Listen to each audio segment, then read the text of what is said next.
Calicut leadership academy എന്ന എൻ്റെ YouTube ചാനലിലേക്ക് എല്ലാവർക്കും സ്വാഗതം. ഈ ചാനലിൻ്റെ ലക്ഷ്യമെന്ന് പറയുന്നത്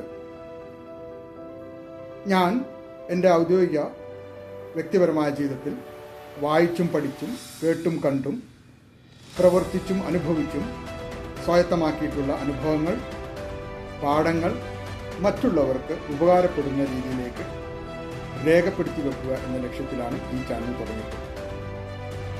ഈ ചാനൽ ഒരു മോട്ടിവേഷൻ ചാനലല്ല, ഒരു വിഷയം വളരെ ആഴത്തിൽ പഠിക്കാനുള്ള ഒരു പരിസരമാണ്. ആർക്കാണ് ഇത് ഉപകാരപ്പെടുക? എല്ലാവർക്കും ഉപകാരപ്പെടുക. പഠിക്കാൻ താല്പര്യമുള്ള ഏത് പ്രായത്തിലുള്ള ഏത് മേഖലയിലുള്ള സ്ത്രീക്കും പുരുഷനും അതീതമായി ആർക്കും ഉപകാരപ്പെടുന്ന രീതിയിൽ മലയാളം കേട്ടാൽ മനസ്സിലാകുന്ന ഏതൊരാൾക്കും ഉപകാരപ്പെടുന്ന വിഷയങ്ങളും രീതികളുമാണ് ഇതിൽ അവലംബിച്ചിട്ടുള്ളത്.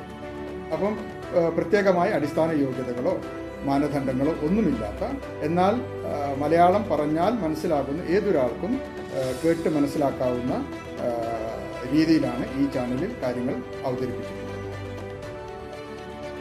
ഈ ചാനലിലെ ആദ്യത്തെ വിഷയം എന്ന് പറയുന്നത് ഹൈ ഇമ്പാക്ട് ലീഡർഷിപ്പ്. ശക്തമായ സ്വാധീനം ചെലുത്താൻ ശേഷിയുള്ള നേതാവിന് ഉണ്ടായിരിക്കേണ്ട ഗുണങ്ങളും ആർജിക്കേണ്ട ശേഷികളും എന്താണ് എന്നുള്ളതാണ് നമ്മൾ പഠിക്കാൻ ശ്രമിക്കുന്നത്. ഈ വിഷയം 10 അധ്യായങ്ങളായിട്ടാണ് തരംതിരിച്ചിട്ടുള്ളത്. ഓരോ അധ്യായവും ഓരോ ശേഷിയോ അല്ലെങ്കിൽ ഓരോ കഴിവോ ആണ് പരിശോധിക്കുന്നത്, പഠിക്കാൻ പരിശ്രമിക്കുന്നത്. ആലിസൺ ലെവിൻ എന്ന വ്യക്തിയുടെ ഓൺ ദ എഡ്ജ് എന്ന പുസ്തകത്തെ ആസ്പദമാക്കിയിട്ടാണ് ഈ വീഡിയോ ഉണ്ടാക്കിയിട്ടുള്ളത്. അപ്പം ഈ സെഷനിലേക്ക്, ഈ ചാനലിലേക്ക് എല്ലാവർക്കും സ്വാഗതം.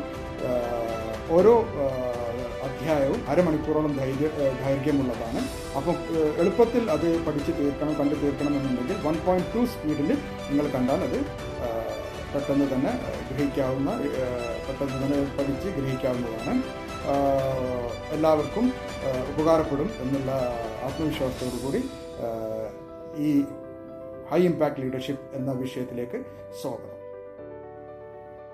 ഹൈ ഇമ്പാക്ട് ലീഡർഷിപ്പ് അല്ലെങ്കിൽ ശക്തമായ സ്വാധീനിക്കാൻ കഴിയുന്ന നേതൃത്വം എന്താണത്, എന്തിനാണത്, അതുകൊണ്ടുള്ള ഗുണം എന്താണ്? നമുക്ക് എല്ലാവർക്കും അറിയാവുന്ന പോലെ തന്നെ ഈ പ്രപഞ്ചത്തിൽ, ഈ ഭൂമിയിലുള്ള എല്ലാ കാര്യങ്ങളും വളരെ എളുപ്പത്തിൽ നടന്നു പോകുന്ന കാര്യങ്ങളല്ല. നമ്മൾ ഒരു വീട്ടിലിരുന്ന് ഒരു ചായ ഉണ്ടാക്കി കുടിക്കുന്നതും അതേ സമയത്ത് സ്പേസിലേക്ക്, ബഹിരാകാശത്തിലേക്ക് അല്ലെങ്കിൽ ചന്ദ്രനിലേക്ക് ഒരു പേടകം വഴിക്കുന്നതും തമ്മിൽ വളരെ സങ്കീർണതയിലും വ്യാപ്തിയിലും വെല്ലുവിളിയിലും ഒരുപാട് വ്യത്യാസങ്ങളുണ്ട്. അപ്പൊ ഈ ഭൂമിയിൽ ഒരുപാട് കാര്യങ്ങൾ, മനുഷ്യന് ഗുണമാകുന്ന ഒരുപാട് കാര്യങ്ങൾ ചെയ്തു തീർക്കാൻ ഒരുപാട് സങ്കീർണതകളുള്ള, ഒരുപാട് വ്യാപ്തിയുള്ള, ഒരുപാട് ബുദ്ധിമുട്ടുള്ള, വെല്ലുവിളികൾ നിറഞ്ഞിട്ടുള്ള ഒരുപാട് കാര്യങ്ങൾ ചെയ്തു തീർത്താൽ മാത്രമേ അത് സാധ്യമാവുകയുള്ളൂ. അപ്പം സങ്കീർണമായിട്ടുള്ള, വെല്ലുവിളികൾ നിറഞ്ഞിട്ടുള്ള, വ്യാപ്തി കൂടിയ, ഒരുപാട് ആൾക്കാർ ഒരുമിച്ച് വരേണ്ട, പലതരത്തിലുള്ള കഴിവുകളുള്ള ആൾക്കാർ ഒരുമിച്ച് വരേണ്ട ഒരുപാട് ദൗത്യങ്ങളും വെല്ലുവിളികളും പ്രോജക്റ്റുകളും ഈ ഭൂമിയിലുണ്ട്. അതുകൊണ്ട് തന്നെയാണ് നമുക്ക് ഹൈ ഇമ്പാക്ട് ലീഡർഷിപ്പിന്റെ ആവശ്യം. സങ്കീർണമായ സാഹചര്യങ്ങളും അനിശ്ചിതത്വവും ഉയർന്ന സമ്മർദ്ദമുള്ള സമയങ്ങളിൽ പോലും വളരെ വിജയകരമായിട്ട് വെല്ലുവിളികളെ നേരിട്ട് തന്റെ ലക്ഷ്യം, ദൗത്യം വിജയകരമായി പൂർത്തീകരിക്കാൻ കഴിയുന്ന ആൾക്കാരുണ്ടാവേണ്ടതാണ്. അവരെയാണ് നമ്മൾ ഹൈ ഇമ്പാക്ട് ലീഡേഴ്സ് എന്ന് വിളിക്കുന്നത്. അവർ സ്വായത്തമാക്കേണ്ട, ആർജിക്കേണ്ട കഴിവുകൾ എന്താണ് ആ വെല്ലുവിളികൾ തരണം ചെയ്യാൻ അവരെ പ്രാപ്തമാക്കുന്ന കഴിവുകൾ എന്നുള്ളതിനെ കുറിച്ചാണ് നമ്മൾ ചർച്ച ചെയ്യുന്നത്. അപ്പം നമുക്ക് ഒരുപാട് വെല്ലുവിളികൾ നിറഞ്ഞ കാര്യങ്ങൾ ഈ ഭൂമിയിലും പ്രപഞ്ചത്തിലുണ്ട്. ആ വെല്ലുവിളികൾ തരണം ചെയ്യാനുള്ള ആൾക്കാരെ നമുക്ക് ആവശ്യമാണ്. ആ വെല്ലുവിളികൾ തരണം ചെയ്ത് കഴിഞ്ഞാൽ നമുക്ക് മനുഷ്യ രാശിക്ക് മുഴുവൻ ഉപകാരപ്പെടുന്ന ഒരുപാട് കാര്യങ്ങൾ ഉണ്ടാവാൻ സാധ്യതയുണ്ട്.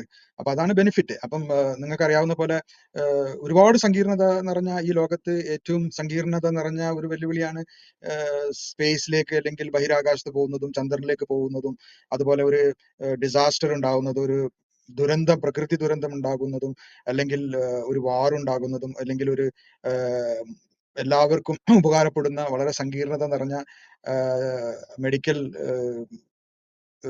ഡിവൈസസ് ഉണ്ടാകുന്നതും, അല്ലെങ്കിൽ സങ്കീർണത നിറഞ്ഞ ഒരു ഓപ്പറേഷൻ നടത്തുന്ന, എല്ലാം സങ്കീർണതകൾ നിറഞ്ഞതാണ്. അപ്പൊ ആ സങ്കീർണതകൾ അല്ലെങ്കിൽ വളരെയധികം വെല്ലുവിളികൾ നിറഞ്ഞ കാര്യങ്ങൾ ചെയ്തു തീർക്കാൻ തീർച്ചയായിട്ടും അതിന് പ്രാപ്തമായ ആൾക്കാർ നമുക്ക് ഉണ്ടായേ പറ്റൂ.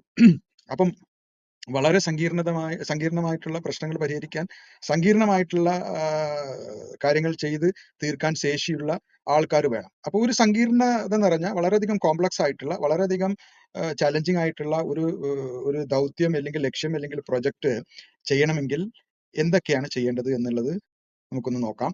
അതിനാർജിക്കേണ്ട ഗുണങ്ങൾ അല്ലെങ്കിൽ അതിനാർജിക്കേണ്ട ശേഷികൾ എന്താണെന്ന് പരിശോധിക്കാം. ഇന്നത്തെ സെഷൻ ഇവിടെ വെച്ച് നമുക്ക് അവസാനിപ്പിക്കാം. Thank you.